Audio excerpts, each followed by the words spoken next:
And a very good morning to you. Welcome to our Bird Notes. My warbler watching week earlier this month was, well, dismal. The weather was not especially conducive to seeing birds. It was rather like today for the most part of the week.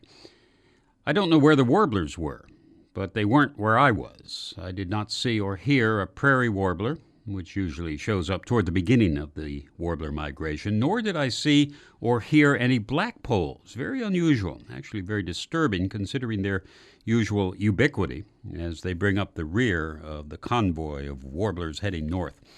What I did hear almost everywhere, and still do, is the melodious song of the housewren.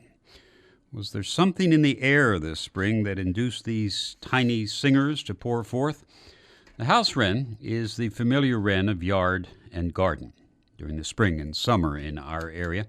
His cousin, the winter wren, has moved north by this time, and the house wren has taken his place, furtively examining brush piles and backyards and bursting forth in song in the spring. In England, the familiar and friendly wren of the garden is actually the same species as our winter wren. It's a very popular bird owing to its adaptability to humans and their habitations, and it's the subject of poems and songs, usually nursery poems under the name of Jenny Wren. Our American house wren fills that same role, an apparently friendly little bird, which triggers our cute button.